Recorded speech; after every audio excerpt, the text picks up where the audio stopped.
perbaikin apa yang tersisa dari umurmu ke depan, maksimalkan itu, maka Allah akan memberikan balasan terhadap amal itu dan memaafkan kesalahanmu yang lalu. Tapi kalau kau rusak lagi sisa umurmu yang masih ada ini, maka engkau akan dihukum oleh Allah apa yang kamu lakukan dari dosa-dosa di masa sekarang, dan juga ditambahkan dengan dosamu yang masa lalu.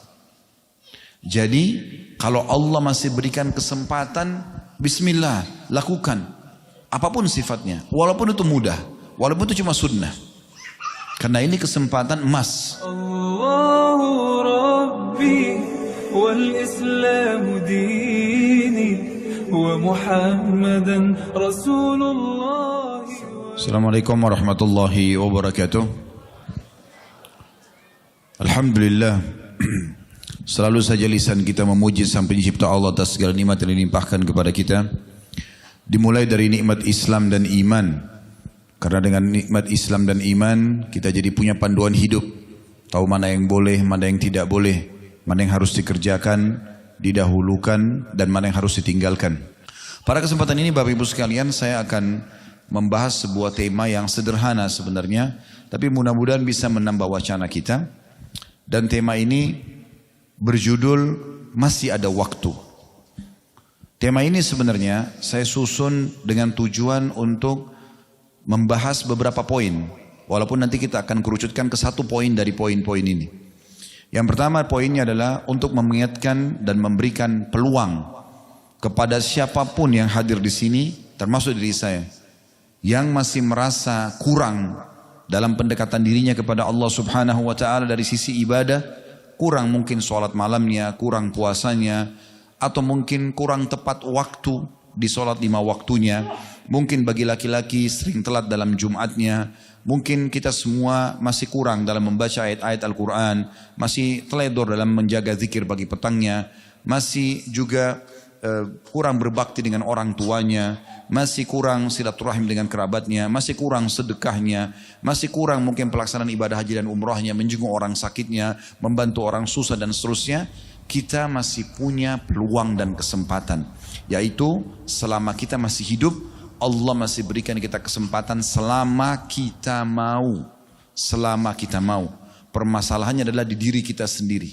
Seringkali kitanya menunda-nunda dan tidak mau memperbaikinya. Kalau Bapak Ibu masih diberikan kesempatan umur seperti kita sekarang, waktu, maka jangan disia-siakan. Talha radhiyallahu anhu, seorang sahabat Nabi, dalam hadis yang sahih disebutkan oleh Al-Bukhari dalam kitab At-Targhibnya dan disahihkan oleh Syekh Albani. Beliau mengatakan ada 3 orang dari salah satu suku Arab masuk Islam, kemudian menjadi tamu di rumahnya Talha bin Ubaidillah. Uniknya terjadi dalam prosesi mereka bertamu itu ada panggilan jihad. Maka orang yang pertama dari 3 orang ini ikut berperang dan mati syahid. Berjalan waktu, ada panggilan jihad lagi, orang yang kedua ikut berperang kemudian mati syahid juga. Berjalan waktu, subhanallah, seperti itu urutannya. Orang yang ketiga yang bertamu di rumah Talha meninggal, tapi bukan dalam medan perang, di atas ranjangnya. Selisihnya cuma jumlah hari saja di antara mereka. Talha bin Ubaidillah radhiyallahu anhu, salah satu sahabat Nabi yang dijamin masuk surga, beliau melihat 3 orang ini dalam mimpinya. 3-tiganya masuk ke dalam surga, tapi uniknya justru yang paling depan sekali orang yang mati di atas ranjang. Kemudian yang di belakangnya adalah orang yang mati syahid yang kedua. Lalu di belakangnya lagi orang yang mati syahid pertama. Maka Talha bin Ubaidillah bangun dan bertanya-tanya pada dirinya sendiri. Bagaimana memahami ta'wil mimpi ini? Dalam benak Talha, orang yang mati syahid apalagi yang mati awal, pasti lebih memiliki keutamaan. Atau paling tidak 2 orang yang mati syahid memiliki keutamaan dibandingkan dengan orang yang mati di atas ranjang. Karena matinya dianggap mati biasa, normal. Maka dia pun selepas subuh bertanya kepada Nabi SAW, ya Rasulullah, saya mimpi begini. Maksudnya bagaimana saya bisa memahami ini? Maka Nabi SAW mengatakan kepada Talha, kenapa kau heran hai Talha? Maksudnya kenapa kau bisa heran? Orang yang mati di atas ranjang itu yang mendapatkan lebih tinggi derajat di sisi Allah SWT, lebih didepankan. Mana kamu dari sholatnya beberapa hari itu, dari puasanya beberapa hari itu, dari zikirnya beberapa hari itu. Ternyata subhanallah dengan beberapa hari saja selisih antara kita dengan orang lain yang sudah meninggal, dan kita punya taufik mendapatkan kesempatan dari Allah untuk ibadah, itu sudah cukup menambah derajat kita yang luar biasa. Sekali sujud saja, sebuah ayat Al-Quran dibaca, satu kalimat istighfar diucapkan, mungkin beberapa rupiah atau real kita keluarkan untuk sedekah, sudah cukup untuk mengalahkan derajat orang-orang yang mendahului kita. Yang penting kita ikhlas dalam beribadah. Oleh karena itu bagi teman-teman yang masih merasa saya kurang nih dalam ibadah, tidak ada kata terlambat. Judul kita masih ada kesempatan. Kita harus selalu memikirkan bagaimana ke depan mengisi waktu yang masih ada. Ada seseorang bertanya kepada Fudail bin Iyad. Fudail bin Iyad bertanya pada seseorang. Kebetulan ketemu orang itu umur 60 tahun. Kemudian Fudail bin Iyad bertanya kepada dia, berapa umurmu? Dia bilang saya 60 tahun. Maka kata Fudail bin Iyad, kalau begitu kamu sudah 60 tahun jalan menuju ke Tuhanmu. Sebentar lagi kamu sampai. Maka orang itu ketakutan. Lalu dia mengatakan, inna lillahi wa inna ilaihi raji'un. Kami milik Allah, kami akan kembali kepada Allah. Lalu Fudail bin Iyad berkata, kau tahu makna kalimatmu itu? Orang itu terdiam. Lalu kata Fudail bin Iyad, artinya inna lillahi, kami ini milik Allah. Artinya kita ini adalah hamba Allah. Wa inna ilaihi raji'un, dan kepadanya kita akan dikembalikan. Maksudnya kita pasti akan kembali dan menghadap kepadanya. Dan ingatlah, siapa yang tahu dirinya akan seorang hamba dan akan kembali, berarti dia akan diminta pertanggungjawabannya. Maka orang itu bersedih, lalu dia mengatakan, kalau begitu malhilah, apa solusinya? Saya sekarang ini merasa seakan-akan dia mau bilang, saya merasa kurang amal soleh saya. Saya dengan 60 tahun ini kayaknya masih sedikit amalnya. Maka kata Fudail bin Iyad, mudah sekali, yasirah. Maka orang itu mengatakan, apa itu? Mudah itu seperti apa? Saya tak seakan-akan dia mau mengatakan, saya takut nih, 60 tahun sekarang saya sebentar lagi meninggal dunia. Maka kata Fudail bin Iyad nasihat yang luar biasa. Perbaikin apa yang tersisa dari umurmu ke depan, maksimalkan itu, maka Allah akan memberikan balasan terhadap amal itu dan memaafkan kesalahanmu yang lalu. Tapi kalau kau rusak lagi sisa umurmu yang masih ada ini, maka engkau akan dihukum oleh Allah apa yang kamu lakukan dari dosa-dosa di masa sekarang, dan juga ditambahkan dengan dosamu yang masa lalu. Jadi kalau Allah masih berikan kesempatan, bismillah, lakukan apapun sifatnya, walaupun itu mudah, walaupun itu cuma sunnah, karena ini kesempatan emas. Pernah Nabi Muhammad SAW dalam hadis sahih di kota Madinah ini melewati beberapa kuburan muslimin. Kemudian Nabi SAW berhenti dan membiarkan sahabat semuanya berdiri dekat kuburan tersebut. Lalu beliau mengatakan, demi zat yang jiwaku dalam genggamannya, sungguh pemilik kuburan ini, yang ditunjuk kuburan tersebut, lebih mencintai 2 rakaat sholat sunnah yang kalian lakukan daripada dunia dan seluruh isinya. Andai saja orang mati ini, seakan-akan Nabi ingin bilang itu, andai saja orang mati ini dihidupkan sekarang, dihidupkan kembali, maka dia tidak akan lagi mau kembali ke makanan favoritnya, kumpul sama keluarganya, atau melakukan meeting yang miliaran, tapi dia akan justru dia akan memaksimalkan ibadahnya kepada Allah Subhanahu wa ta'ala. Andai saja kita sudah meninggal, lalu Allah memberikan kita kesempatan hidup setengah jam saja, misal, maka tentu kita akan memaksimalkan untuk ibadah. Lalu sekarang kenapa kita tidak maksimalkan? Mumpung masih ada kesempatan. Ini poin. Poin yang kedua, yaitu kesempatan untuk menyempurnakan apa yang kurang. Kalau tadi kan amal yang kurang di poin pertama. Sekarang menyempurnakan apa yang kurang. Teman-teman sekalian, salah satu hal yang harus kita jadikan target sebagai seorang muslim ialah bagaimana kita menjadikan amal-amal yang sudah kita lakukan menjadi lebih baik dari sebelumnya. Contoh misal, teman-teman mungkin sudah rutin sholat malam, misal, dan selama ini sholat malamnya 2 rakaat salam, 2 rakaat salam, 2 rakaat salam, 2 rakaat salam, misal, jalankan sunnah Nabi SAW, lalu witir 2 rakaat dan 1. Mungkin selama ini Bapak Ibu yang sholat malam ini membaca surah-surah pendek, Sehingga hanya butuh 15 menit, 20 menit sudah selesai 11 rakaat misalnya. Ya.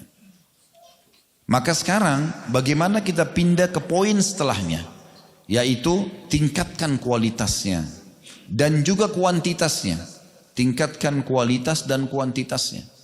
Artinya sekarang coba kita membuat di buku amal kita tercatat semua yang Nabi pernah lakukan dari tata cara sholat malam. Kita kan selama ini 2 rakaat salam, 2 rakaat salam, 2 rakaat salam misalnya. Ada riwayat menyebutkan Nabi SAW sholat malam 4 rakaat salam, 4 rakaat salam. Pernah riwayat menyebutkan Nabi SAW sholat 8 rakaat baru salam. Maka harusnya ini dikerjakan supaya di buku amal kita tercatat semuanya yang pernah Nabi SAW kerjakan. Tingkatkan ke situ. Kalau kita biasa membaca surah-surah pendek yang kita ulang-ulangin terus-menerus, maka sekarang kita bisa pindah ke surah yang lebih panjang.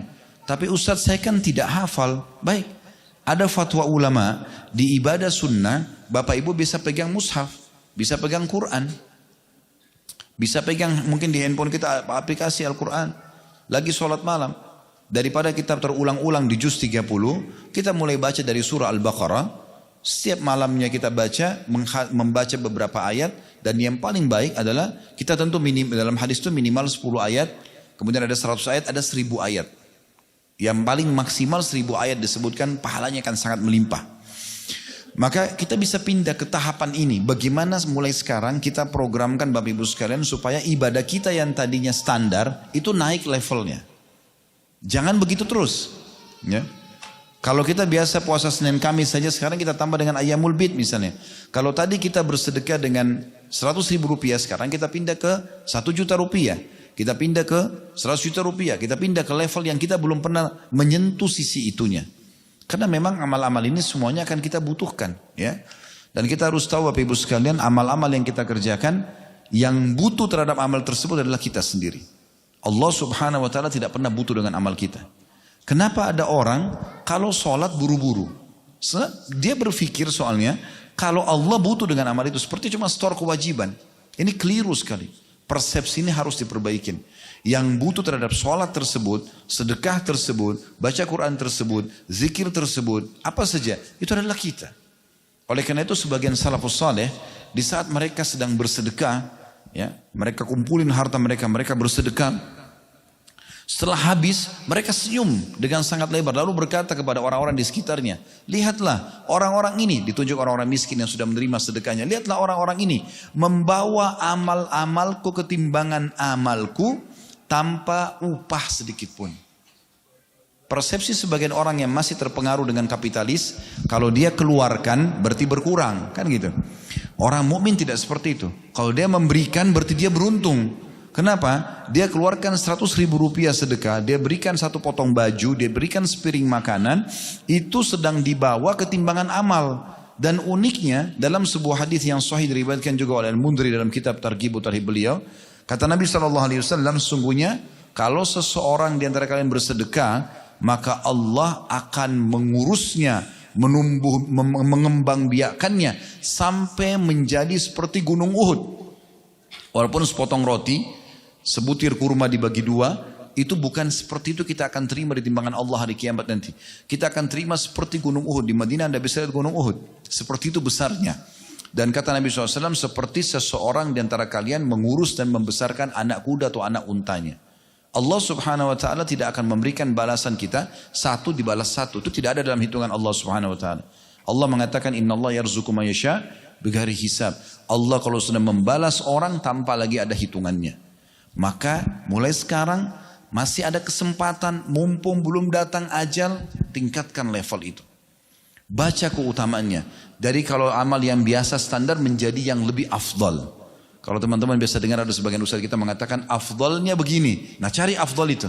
Bagaimana kita mencari yang afdal? Sholat duha biasa 2 rakaat, sekarang tingkatkan 4 rakaat. 4 rakaat, sekarang pindah ke 8 rakaat. Cari yang paling tinggi. Selalu begitu. Maka ini nanti akan membuat kita selalu sibukkan diri kita dengan amal soleh. Kalau orang menyibukkan diri dengan amal soleh teman-teman, maka sudah cukup dia menjalankan perintah Allah subhanahu wa ta'ala yang merupakan target utama dia diciptakan. Dan juga sudah cukup akan menjadi tameng yang sangat kuat menyelamatkan dia dari maksiat. Kita nggak usah meluangkan waktu khusus untuk meninggalkan dosa, nggak perlu. Sibukkan diri dengan amal soleh, maka kita akan tinggalkan dosa dengan sendirinya. Dosa nggak perlu kita pikirkan secara khusus bagaimana saya tinggalkan ini, enggak. Sekarang sibukkan diri dengan amal soleh, maka dengan sendirinya kita akan jauh dari perbuatan dosa tersebut. Bukankah Allah SWT mengatakan, Inna sholata tanha 'anil fahsya'i wal munkar. Sholat itu akan menahan seseorang dari perbuatan keji dan mungkar. Jadi orang kalau sudah melakukan ibadah, nanti itu kayak menjadi tameng buat dia. Setiap dia mau berbuat dosa, dia jadi takut sendiri. Atau bahkan tidak ada waktu untuk berbuat dosa, karena sibuknya dengan amal soleh. Ini poin yang kedua. Jadi poin yang pertama, orang yang masih belum berbuat amal soleh, dia sekarang beramal soleh. Yang kedua adalah orang yang sudah berbuat, tingkatkan levelnya. Poin yang ketiga, kesempatan ya, untuk menghilangkan dosa-dosa kita dan hisab pada hari kiamat. Ini akan kita fokus bahas nanti di poin ini. Teman-teman, siapa di antara kita di sini yang punya permasalahan dengan Tuhannya Allah subhanahu wa ta'ala, dia punya dosa, maka segera taubat. Segera kembali kepada Allah. Demi Allah teman-teman sekalian, taubat ini sebuah tiket VIP dari Allah yang dikhususkan untuk hamba-hambanya. Luar biasa gitu. 50 tahun seseorang berbuat dosa, zina setiap hari, mabuk setiap hari, bahkan kufur, syirik dan segala macam. Begitu dia taubat nasuha, bersih semuanya. Kata Nabi SAW, At-ta'ibu minadz-dzambi kaman la dzambalah. Orang yang taubat dari satu dosa atau dari dosa, maka seperti orang tidak ada dosanya. Dan dalam hadis yang lain kata Nabi SAW, At-taubatu tujubu ma qablaha. Taubat akan membersihkan semua dosa masa lalu. Apapun itu sifatnya. Kalau berhubungan dengan Allah subhanahu wa ta'ala, kita dengan taubat nasuha. Taubat yang tulus kepada Allah subhanahu wa ta'ala. Kata Imam Nawawi rahimahullah, dengan 3 syarat mutlaknya. Tinggalkan dosa itu seketika, lalu menyesali dan janji sama Allah tidak mengulanginya. Kalau itu berhubungan dengan makhluk, ini butuh rincian. Siapapun di antara kita teman-teman yang punya masalah dengan orang, ya, sosok manusia, siapapun dia, ya, maka lihat, kalau dia yang benar, ini ada rincian. Kalau dia benar dari sisi kita pernah menggibahnya, merusak citranya, ya, maka kita harus memperbaiki citra itu dan minta keridhaan dia. Kalau itu adalah pengambilan materi, kita pernah mencuri, mengambil yang bukan hak kita, maka harus minta keridhaan dan mengembalikan hal itu. Kalau kita pernah menyakiti fisik, maka minta keridhaannya atau ada kisos. Ya. Kita pernah tonjok orang, kita juga ditonjok, gitu kan? Untuk menghilangkan hisab kita pada hari kiamat. Dan Nabi SAW sudah ingatkan, siapapun di antara kalian yang punya sangkutan dengan saudaranya, maka selesaikan di sini, di dunia. Sebelum datang hari nanti di sana, tidak ada manfaatnya dirham dan dinar. Nggak ada lagi manfaat dirham, tidak ada lagi, tidak bisa kita bayar orang itu, kita ridhokan dengan rupiah, dengan dolar, dengan real, tidak bisa lagi. Lalu kata para sahabat, ya Rasulullah, memang ada apa di sana nanti? Bagaimana kami menebus kesalahan kami kalau punya masalah dengan orang lain? Kata Nabi SAW, dengan amalmu atau dosa-dosanya. Dibayar dengan sholat kita, puasa kita, sedekah kita. Itu yang dipakai bayarin kalau kita punya permasalahan dengan orang lain. Kita pernah menggibahnya, kita pernah memfitnahnya, kita pernah mencaci maki, pernah mengambil haknya, atau pernah bahkan menyakiti fisiknya. Maka akan dibayar dengan amal-amal kita. Kalau amal kita tidak cukup, maka secara otomatis Bapak Ibu sekalian, dosa-dosa mereka, zinanya, ribanya akan ditimpakan kepada kita. Mereka yang buat, kita yang dihukum. Maka ini berat sekali. Makanya sering kami nasihati, buat diri saya tentu, dimulai dari diri kami, kemudian Bapak Ibu sekalian, saya selalu bilang, menujulah kepada akhirat, karena kita semua akan ke sana. Allah mengatakan, wa ilaihil masir. Kepadanya kalian akan dibawa pulang, ya, akan kembali. Maka pergilah ke sana menuju kepada Allah SWT. Toh kita semua juga akan meninggal dengan membawa 2 hal. Membawa amal saleh dan teman saleh. Membawa amal saleh. Semua sibuk dari amal saleh ke amal saleh yang lainnya. Sebagaimana tadi kami sudah berikan gambaran secara umum. Dan juga bawa teman saleh. Dalam sebuah athar disebutkan, kata Nabi SAW, nanti akan ada orang dikeluarkan dari neraka. Orang-orang neraka di sekitarnya bertanya-tanya, kenapa orang ini keluar? Apa ada amal solehnya yang menyelamatkannya? Maka kata orang-orang atau para malaikat yang menjaga neraka mengatakan, karena bantuan dan syafaat dari saudara temannya, ya, seseorang muslim yang memberikan syafaat kepadanya. Oleh karena itu, pada saat itu ahli neraka semua berharap pada saat di dunia mereka punya teman-teman yang soleh, yang bisa menyelamatkan mereka pada hari kiamat.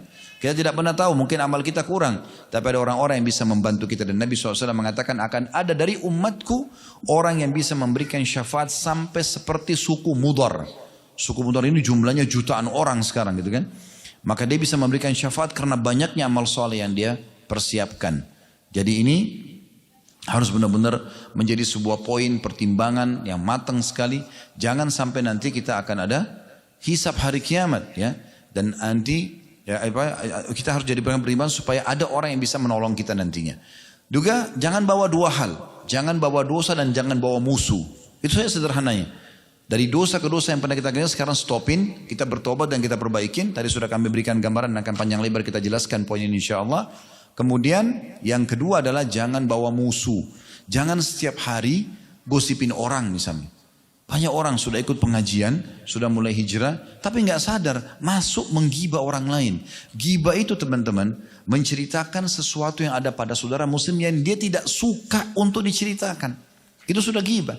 Waktu Nabi SAW tanya para sahabat, apakah kalian tahu apa itu gibah? Yang Allah Subhanahu Wa Taala menyebutkan dalam Al-Quran surah Al-Hujurat, ayuhibbu ahadukum an ya'kula lahma akhihi maitan fakarihtumu. Apakah kalian mau dengan gibah itu dihukum seperti memakan bangkai saudaranya sendiri? Dan kalian tidak suka itu? Maka Nabi tanya kepada para sahabat, apa kalian tahu apa itu ghibah? Maka mereka mengatakan Allah dan Rasulnya lebih tahu. Kata Nabi SAW, engkau menceritakan apa yang ada pada saudaramu yang dia tidak suka diceritakan. Sudah cukup jadi ghibah. Dan itu dosa besar. Imam Az-Zahabi rahimahullah menulis kitab Al-Kabair, dosa-dosa besar. Imam Syekh Muhammad bin Abdul Wahhab menulis kitab Al-Kabair, juga masukkan ghibah dosa-dosa besar. Syekh Muhammad Munajjid di masa kita sekarang menulis kitab Al-Kabair, masukkan dalam dosa-dosa besar. Dan hampir semua buku-buku hadis menyebutkan tentang ghibah bagian daripada dosa besar karena diikuti dengan ancaman yang berat. Berapa banyak orang begitu dulu sama temannya, saya mau cerita ya, tapi saya bukan ghibah loh ya, tapi cerita aibnya orang. Cerita tentang orang tidak suka. Kan itu aneh ya. Saya berapa kali disampaikan, dikeluh kesahkan oleh sebagian ikhwat dan akhwat kita, Ustaz, di pengajian saya lihat akhwatnya sudah jilbab besar semua, ikhwatnya pada berjenggot semua, tapi kalau duduk gosipin orang. Sudah tahu nggak si fulan? Sudah tahu nggak si fulan? Si fulan dan si fulan, tidak boleh. Kita nggak ada urusan sama kita itu. Di depan mata kalau kelihatan kebaikan kita dukung, kalau kelihatan kesalahan kelihatan ya, baru kita ingkar mungkar, baru kita luruskan. Kalau kita nggak tahu jangan ikut campur. Jangan pernah mengorek-ngorek sesuatu yang kita tidak pernah tahu. Saya dengar katanya begini dan begitu. Itu untuk apa? Apa manfaatnya? Menjadi musuh buat dia hari kiamat. Apalagi sampai fitnah, nyebarin berita yang dia tidak cross check. Dan cross check pun ini ada satu benang merah kata para ulama penting. Cross check itu kalau ada hubungannya sama kita. Kalau nggak ada hubungannya untuk apa cross check? Akhi saya mau tabayun, saya mau cross check. Benar nggak begini? Padahal nggak urusan sama dia. Untuk apa? Kalau ada hubungannya baru kita cross check. Kita yang digibah, kita yang dituduh. Nah kok saya cross check. Kalau enggak, semua orang kita mau cross check gitu kan. Ada orang kadang-kadang datang kepada saya, Ustaz saya mau tabayun. Saya enggak kenal orang ini. Apa yang mau ditabayun?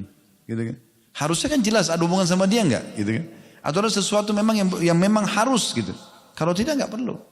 Nah itu poin yang harus kita perhatikan baik-baik. Jadi jangan sampai ada musuh-musuh hari kiamat yang kita tidak harapkan sebenarnya, tapi akhirnya dia menghabiskan pahala kita. Ingat Allah sudah kekalkan dalam firman-Nya, yauma yafirru mar'u min akhi wa ummihi wa abi wa ummihi wa abi wa sahibatihi wa bani likulli imri'in yauma idzin sya'nu yughni.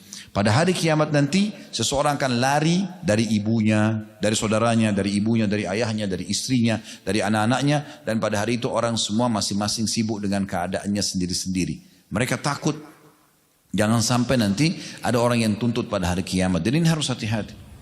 Nah di poin ini Bapak Ibu sekalian, di poin yang ketiga ini akan kita fokus bahas.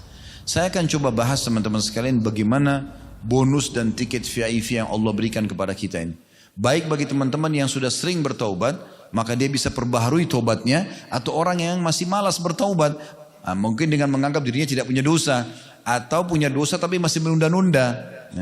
Nah ini penting sekali untuk dibahas. Kalau orang yang sudah sering tobat, Bapak Ibu sering jadikan zikir setiap hari 100 kali istighfarnya. Gak ada masalah. Rutinkan setiap hari. Perbanyak jumlahnya. Karena Nabi SAW mengatakan, wahai sekalian manusia, beristighfar dan bertobatlah kepada Allah. Karena aku bertobat kepada Allah sehari 100 kali. Bisa bermakna dalam satu hari Nabi baca 100 kali. Bisa bermakna setiap ada kesempatan baca 100 kali. Karena dalam riwayat Anas bin Malik radhiyallahu anhu dalam hadis sahih, beliau mengatakan kami menghitung pada saat sedang duduk bersama Nabi SAW, beliau mengatakan Rabbighfirli wa tub alayya dalam satu majelis 100 kali. Berarti tidak harus ada batasan 100 kali saja, bisa lebih daripada itu. Kata Ibnu Taimiyah rahimahullah, saya pernah punya masalah mumet, saya nggak tahu harus bagaimana solusinya, pusing dengan itu, maka saya beristighfar 1000 kali sampai saya dapatkan dada saya lapang. Dan itu. Jadi ini sebuah pola yang harusnya kita bisa terapkan dalam kehidupan. Bagi orang yang sudah biasa pun tinggal istiqomah dan dijaga itu. Bagi orang yang masih malas tobat karena menganggap dirinya tidak ada dosanya, ini keliru. Karena tobat dan istighfar tidak harus juga ada dosa. Apalagi dosa-dosa ini kadang-kadang ada yang kita tidak sadari ya. Sekarang kita lewat di satu jalan, contoh saja, ada pelang minuman keras. Atau ada satu iklan kemungkaran. Lalu kita lewat saja. Itu kan bukan urusan saya, kita lewat. Itu dosa. Kita harus amar ma'ruf nahi mungkar. Minimal dengan hati. Kalau kita lewat kita nggak pungkiri berarti ada dosanya. Kan begitu. Bukankah Imam Syafi'i rahimahullah memberikan pelajaran penting kepada kita. Beliau punya guru satu imam namanya Imam Waqi'. Setiap hari Imam Syafi'i pergi nyetor hafalan ke Imam Waqi'. Tapi selalu lupa. Maka Imam Syafi'i mengeluhkan masalah ini kepada gurunya Imam Waqi'. Dia mengatakan syaqautu ila Waqi'i su'a hifdhi. Aku mengeluhkan kepada Imam Waqi' tentang buruknya hafalanku. Wa akhbarani bi anna ilma fa arsyadani ila tarkil ma'asi. Maka dia memerintahkan kepadaku untuk meninggalkan dosa-dosa. Wa akhbarani bi anna ilma nurun, dan dia memberitahukan kepadaku tentang ilmu itu adalah cahaya. Wa nurullahi la yu'ta li'asi. Dan cahaya Allah tidak akan diberikan kepada ahli maksiat. Imam Syafi'i rahimahullah mengubah sebuah pola pada saat itu. Ya. Jadi beliau yang biasanya menuju ke Imam Waqi' melewatin sebuah pasar, beliau ubah jalurnya. Subhanallah, setelah beliau ubah jalurnya, maka setelah itu hafalannya jadi kuat. Kata Imam Syafi'i rahimahullah, setelah saya amalkan ini, menutup semua keran-keran dosa, walaupun tidak disengaja, maka saya kalau membuka buku kitab, saya menutup sebelahnya. Karena kalau saya buka, saya hafal seketika semuanya. Jadi ada keberkahan yang Allah SWT berikan. Oleh karena itu seringkali ada dosa yang kita tidak sadari, gitu kan? Mungkin dosa di masa sekarang atau dosa di masa lalu. Dari mana kita dapat jaminan semua dosa kita sudah terbersihkan di masa lalu? Mungkin masih ada sangkutan dengan orang, gitu kan? Juga sama bagi orang yang berdosa dan masih menunda-nunda taubat. Apa yang Anda tunda kira-kira? Apa yang membuat Anda pelaku dosa menunda taubatnya? Menunggu malaikat maut datang tiba-tiba kelihatan baru kemudian mau taubat? Yang Allah ceritakan di akhir surah di ayat 10-nya surah Al-Munafikun. Pada saat datang kematian baru dia mengatakan, ya Allah, tundalah kematianku beberapa saat agar aku sempat bersedekah dan aku termasuk orang-orang soleh. Atau Anda mau menjadi seperti orang-orang yang disebutkan dalam surah Al-Mu'minun surah nomor 23 dari ayat 99 ya.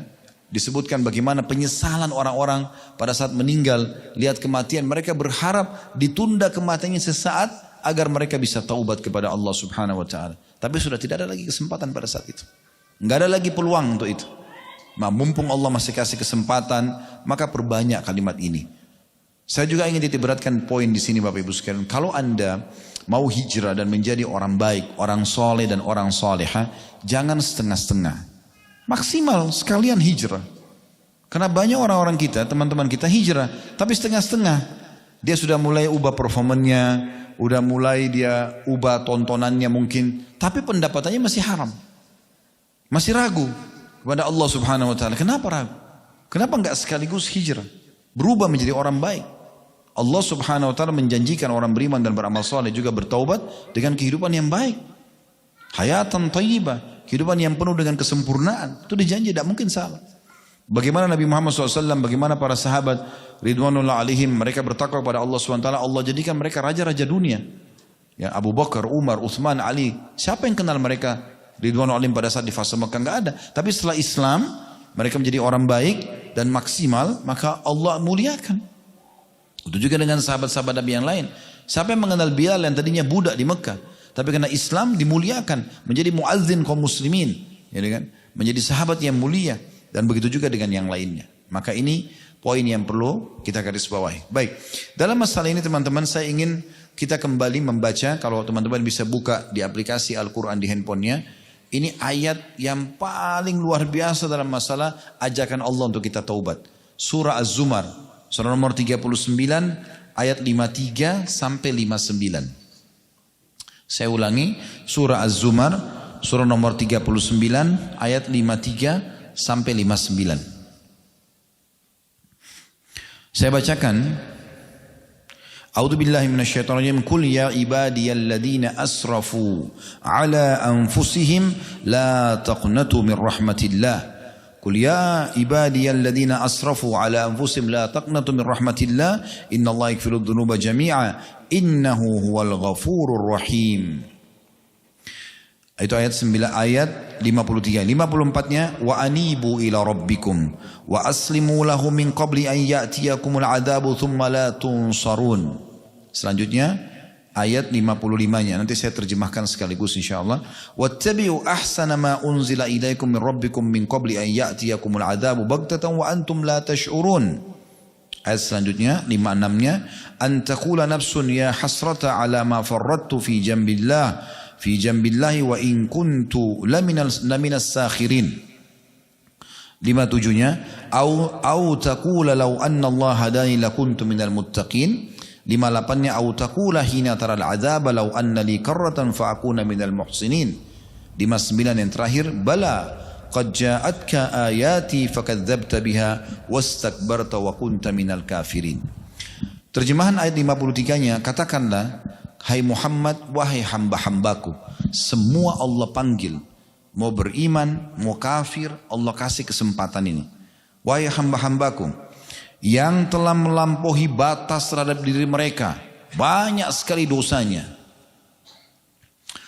janganlah kamu berputus asa dari rahmat Allah. Jangan bilang Allah tidak akan ampuni saya. Sesungguhnya Allah mengampuni dosa-dosa semuanya. Kata ulama semuanya berarti besar, kecil, sengaja, nggak sengaja, gitu kan? Semua diampuni. Sungguh dialah yang maha pengampun. Selanjutnya Allah mengatakan, setelah taubat dan kembalilah kamu semuanya kepada Tuhanmu. Mulailah beribadah setelah hijrah, setelah taubat, menjadi orang yang baik. Dan tadi saya bilang jangan setengah-setengah. Dan berserah dirilah kepadanya sebelum datang azab kepadamu. Maksudnya siksaan akan datang kepada orang yang menunda-nunda taubatnya. Kemudian kamu tidak dapat ditolong lagi pada saat itu. Dan ikutilah sebaik-baik apa yang telah diturunkan kepadamu. Maksudnya Al-Quran dan sunnah Nabi SAW. Dari Tuhanmu sebelum datang azab kepadamu secara mendadak. Sedang kamu tidak menyadarinya. Di poin ini mungkin teman-teman tidak asing. Sekarang terjadi gempa besar ya. Di Turki perbatasan sama Syria. Itu lagi buah bibir dibahas luar biasa.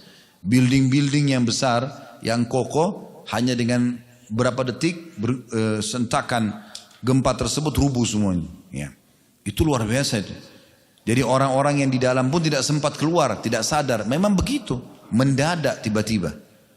Kemarin kita bisa rasakan gempa. Berapa waktu yang lalu kalau salah sempat juga Jakarta terjadi gempa. Ya sebelumnya juga ada di Sukabumi, di Cianjur dan di beberapa tempat ada gempa terjadi. Dan ini adalah peringatan keras dari Allah Subhanahu Wa Taala kepada penduduk bumi. Fenomena alam ini, gempa, longsor, banjir. Semua itu, bahkan Abdullah bin Mas'ud menjadikan suara guntur, ya, gelegarnya guntur itu, beliau pada saat dengar, beliau mengatakan sungguh ini peringatan yang sangat tegas dari zat Allah di atas langit sana kepada penduduk bumi. Artinya mereka harus segera kembali kepada Allah. Jadi harus engah ini. Ya. Jangan kita anggap itu cuma sekedar seperti orang-orang non-muslim yang tidak faham syariat Allah SWT. Oh ini karena fenomena alam saja. Mereka cari sebab-sebab manusiawianya. Ini unik ini. Ya. Teman-teman kalau mau selamat dan segera keluar dari permasalahannya sederhana. Setiap ada masalah kita hadapi, langsung introspeksi diri antara kita sama Allah. Itu dulu. Orang-orang di hadapan kita ini hanya sebab saja Allah datangkan. Orang-orang ini Allah datangkan sebab. tapi Allah sedang menegur kita secara langsung. Jadi nggak usah nyari tahu kenapa dan kenapanya. Langsung istighfar dan tobat kepada Allah. Para salafus saleh teman-teman, kalau jalan kakinya kesentuh batu, langsung inna lillahi wa inna ilaihi raji'un. Lewat di sebuah tempat, tercium bau busuk aja, inna lillahi wa inna raji'un. Mereka langsung introspeksi diri. Kok bisa bau busuk ini sampai walaupun memang lewat dekat tempat sampah. Bisa saja kan dia lewat tempat lain. Tapi Allah berikan peringatan dengan caranya. Sebagian salaf mengatakan, saya tahu justru dosa-dosa saya, karena saya lihat perubahan sikap pasangan saya, tunggangan saya, bahkan tikus yang masuk ke dalam rumah saya. Begitu detailnya mereka muhasabah ini. Ada seseorang hafidz Quran di Indonesia, orang kita, di Jakarta, dijadikan sebagai bahan introspeksi. Dia subhanallah pada saat muraja Al-Quran di malam hari, lupa semuanya, beberapa ayat lupa, diulangi lupa. Kok bisa? Biasanya enggak gitu. Lalu dia introspeksi, dia istighfar, dia mohon ampun kepada Allah. Belum juga. Dia sempat bicara sama istrinya. Dia mengatakan, ada sesuatu yang kamu lakukan salah nih, dosa. Enggak ada. Tanya anak-anak, enggak ada. Sampai akhirnya terakhir dia tanya istrinya, ada yang kamu ganti bumbu masakan di rumah? Ternyata istrinya bilang, iya ada kemarin bumbu yang saya baru ganti. Coba dicek. Ini maaf, ini cuma cerita. Ini memang betul terjadi ya. Saya ketahui kisah ini. Kemudian ternyata betul, itu tidak ada label halalnya. Dia bilang sama istrinya, ganti mulai sekarang ini. Dia cerita sendiri, begitu diganti, ya, kemudian dia muraja lagi, hafalannya kembali. Subhanallah. Hal yang kecil, tapi subhanallah bisa berpengaruh kepada fasilitas yang Allah berikan kepada kita. Bagaimana dengan yang besar, yang orang terus-menerus lalai gitu. Selanjutnya, kata Allah Subhanahu Wa Taala, ya, saya ulangi tadi ya, dan segeralah, ya, atau ikutilah sebaik-baik apa yang diturunkan kepadamu, saya Al-Quran dari Tuhanmu sebelum datang azab kepadamu secara mendadak sedangkan kamu tidak menyadarinya.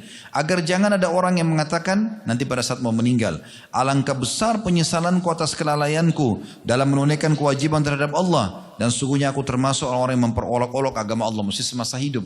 Mati dia nyesal tapi tidak ada gunanya. Atau agar jangan juga nanti ada di antara kalian pada saat menghadapi kematian berkata, sekiranya Allah memberi petunjuk kepadaku, tentulah aku termasuk orang-orang yang bertakwa. Saya ingin garis bawahi poin ini teman-teman. Allah itu benar-benar memberikan kebebasan full kepada kita. Allah bilang, faman syaa falyu'min wa man syaa falyakfur. Siapa yang mau beriman silakan, yang mau beramal saleh silakan, siapa yang mau kafir silakan. Allah enggak pernah datangkan malaikat nampak depan mata kita bawa cambuk, bawa pedang, kalau kita enggak sholat dipukulin, enggak pernah. Tapi Allah buat hati kita tersentuh, dengarin azan, ada seruan kayak gini, panggilan umrah, panggilan taklim, kita jadi mau ikut. Itu kalau orang yang cerdas dia tangkap sinyal itu. Ya kan? Allah cuma datangkan sinyal-sinyalnya. Kita harus jeli. Maka harus faham baik-baik teman-teman, kita harus selamatkan diri kita dengan kebaikan-kebaikan dan sinyal yang Allah kirimkan. Begitu juga baik dalam mengerjakan amal soleh ataupun meninggalkan dosa-dosa. Berapa banyak antara kita pada saat mau buat dosa dia ketakutan. Ya. Sudah peringatan dari Allah. Dia lakukan pun Allah masih datangkan peringatan mungkin dari lisan pasangan hidupnya, dari anaknya, dari tetangganya, dari orang sekitarnya, dari gurunya, dari muridnya. Ya. Saya subhanallah pernah tertidur di rumah. Waktu itu siang hari agak letih. Menjelang asar, azan asar. Ada anak saya yang Allah amanahkan umur 2 tahun setengah, hampir 3 tahun. Tiba-tiba datang bangunin saya, abati sholat. Dia bicara gitu. Suaranya masih kanak-kanakan, masih hampir 3 tahun. Sholat gitu. Saya kaget, lalu saya melihat anak ini, dia gak faham gitu sebenarnya. Tapi Allah gerakkan dia untuk bisa membuat kesempatan kita untuk sholat. Lalu kita bangun. Ya. Bahkan kadang-kadang di sholat malam pun Allah datangkan nyamuk untuk mengganggu kita supaya kita bangun sholat malam. Tapi kita enggak. Ya. Lalu kemudian dikatakan, dan jangan juga sampai ada yang mengatakan nanti sekiranya Allah memberi aku petunjuk kepada memberi petunjuk kepadaku, tentulah aku termasuk orang yang bertakwa. Pada petunjuk Allah sering datang, termasuk Bapak Ibu dengarkan pengajian seperti ini. Atau ada juga Allah gambarkan penyesalan, agar jangan ada yang berkata ketika melihat siksa nanti, sekiranya aku dapat kembali ke dunia, tentu aku akan termasuk orang-orang yang berbuat kebaikan. Lalu Allah menutup ayatnya sambil mengatakan, sungguh sebenarnya keterangan-keteranganku telah datang kepada kamu semua. Firman Allah sudah ada, Al-Quran sudah diterjemahkan, hadis-hadis sudah banyak. para ustadz dan ustadzah menyampaikan, kiai menyampaikan, penyampaian peringatan-peringatan syekh menyampaikan. Sungguh sebenarnya keteranganku kata Allah telah datang kepadamu, tapi kamu mendustakannya, malah kamu menyombongkan diri dan termasuk orang-orang yang kafir. Tapi saksi bahasan kita adalah potongan ayat atau bagian ayat pertama ayat 53-nya. Allah menyeru kepada semua hamba-hambanya yang telah melampaui batas, mereka tidak perlu merasa putus asa karena rahmat Allah sangat luas, ya, rahmat Allah sangat luas.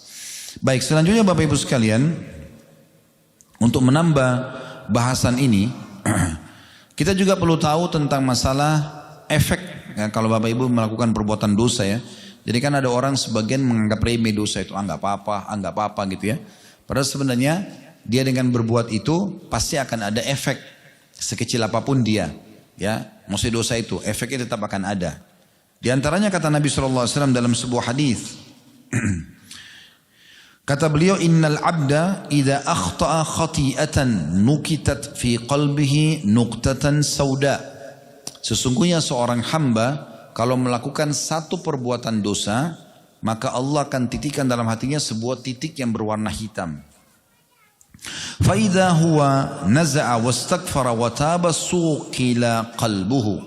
Kalau dia segera berhenti memohon maaf kepada Allah, istighfar dan taubat, mengikrarkan tidak akan mengulanginya, maka akan dibersihkan dari hatinya. وَإِنْ عَادَ زِيدَ فِيهَا حَتَّى تَعْلُوَ قَلْبَهُ. Kalau dia ulangi lagi dosa itu, maka akan kalau dia tadi ada titik hitam, dia tidak bertaubat, tidak istighfar, tidak minta maaf sama Allah, dia ulangi lagi, maka ditambahkan lagi titik hitam yang selanjutnya. Sampai akhirnya menguasai dan memenuhi hatinya. Wa huwa ar-ran alladhi dzakarallah, dan dia adalah peringatan yang telah Allah sampaikan dalam firman-Nya, kalla barrana ala qulubihim ma kanu yaksibun. Sesungguhnya kata Allah, sekali-kali tidak demikian, sebenarnya apa yang selalu mereka lakukan itu telah menutup hati mereka. Maksudnya apa? Dosa itu akan punya efek minimal menutupi hati kita agar bisa mendapatkan dan merasakan kenikmatan iman. Ada orang teman-teman kalau hatinya sudah bersih, sedikit dengar ayat Al-Quran walaupun tidak ngerti artinya bisa nangis. Melihat jenazah lewat bisa nangis. Mudah sekali untuk menangis. Mudah sekali untuk merasa takut. Ada orang hatinya sudah keras, dia naik mobil sama temannya, tabrakan, temannya mati, kepalanya bocor, ya, pecah kepalanya, batok kepalanya, dia selamat, dia cuma mengatakan syukur saya tidak mati.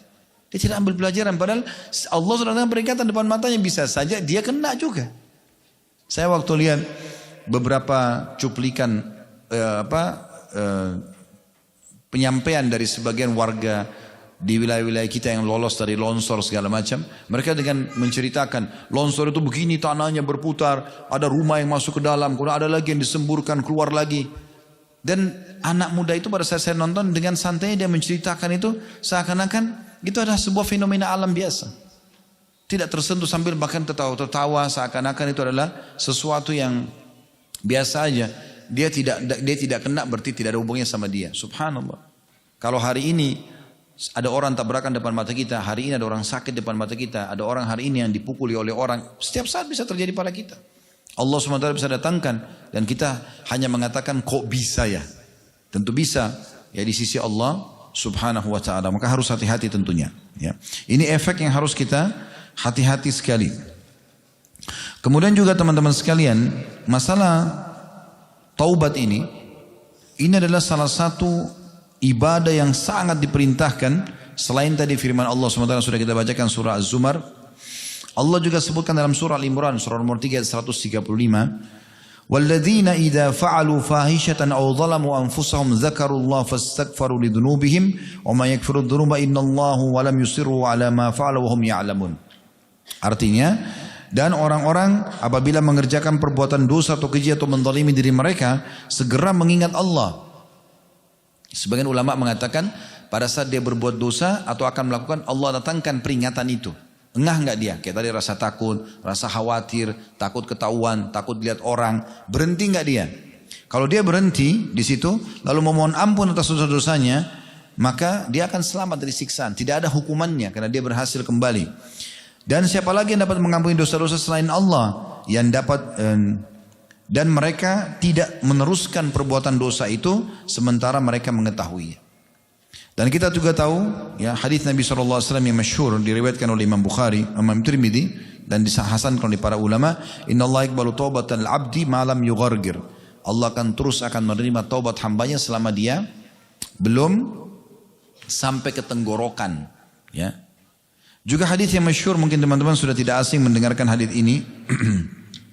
Hadis yang diriwayatkan oleh Bukhari dan Muslim, lillahi asyhadu farhan bi taubati 'abdi hina yatubu ilaihi min ahadikum ala rahilatihi bi ardi falatin famfalatat minhu wa 'alaiha ta'amu wa syarabu fa aisa minha fa ata syajaratan fattaja'a fi dhilliha qad aisa min rahilatihi فبينما هو كذلك إذا هو بها قائمة عنده فأخذ بخطامها ثم قال من شدة الفرح اللهم أنت عبدي وأنا ربك أخطأ من شدة الفرح. Sesungguhnya Allah sangat gembira dengan taubat hamba-hambanya pada saat dia bertaubat dan kembali kepada Allah. Allah sangat gembira dengan itu. Lebih gembira lagi daripada seseorang dari kalian membawa seluruh bekalnya di atas tunggangannya. Dia berada di sebuah tanah yang tak bertuan atau tandus. Kemudian dia pergi ke bawah sebuah pohon dan dia beristirahat.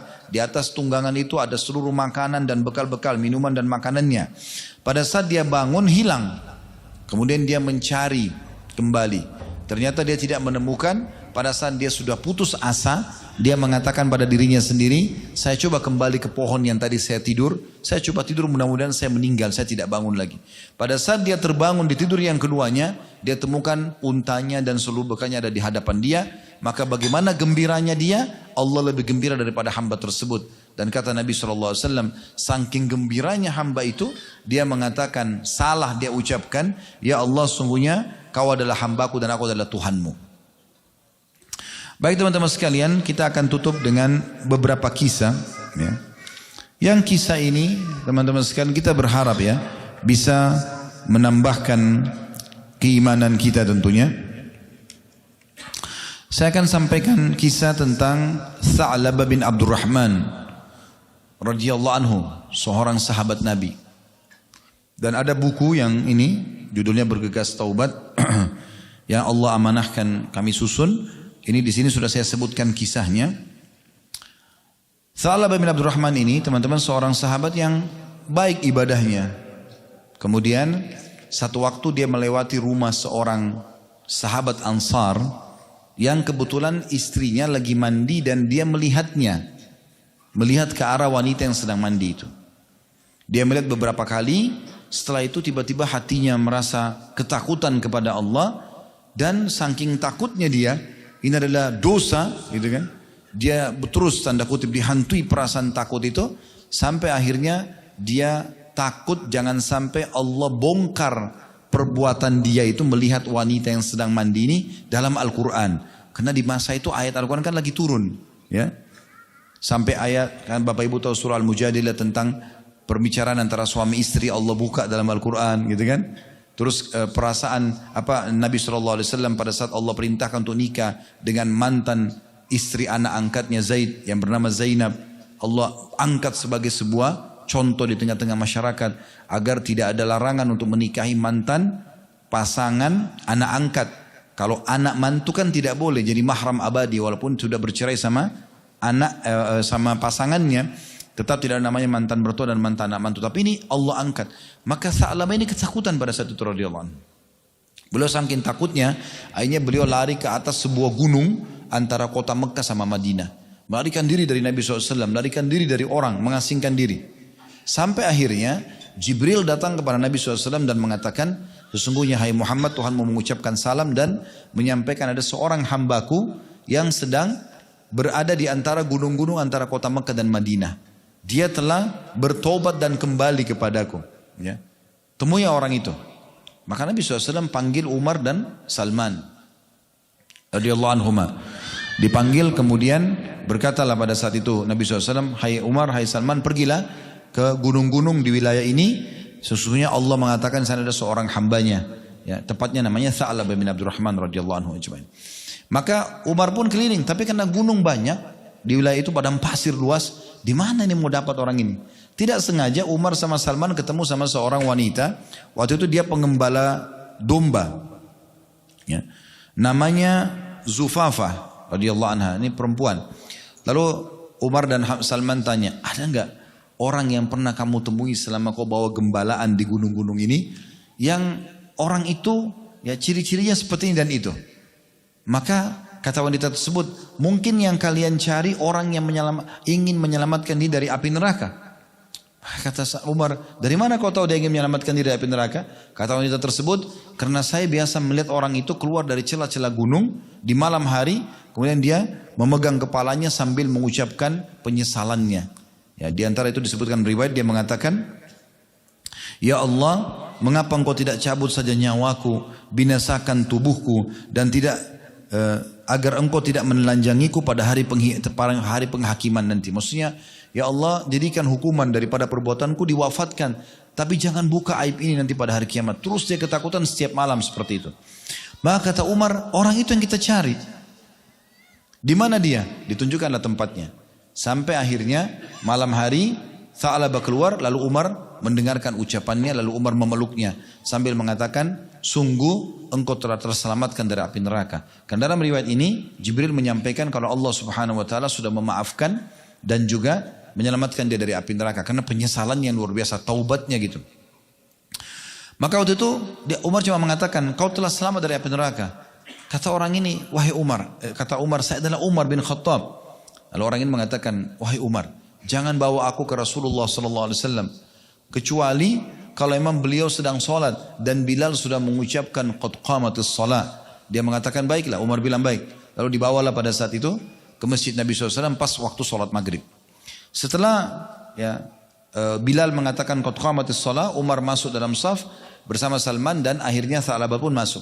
Begitu mendengarkan bacaan ayat Al-Quran Nabi SAW, Tha'labah pingsan, gitu kan? Karena ketakutan terus dalam hatinya karena dosa yang dia lakukan. Beginilah hati yang penuh dengan keimanan, walaupun ada dosa yang dia lakukan dan mungkin dia sudah taubat, dia masih terus ketakutan jangan sampai Allah hukum.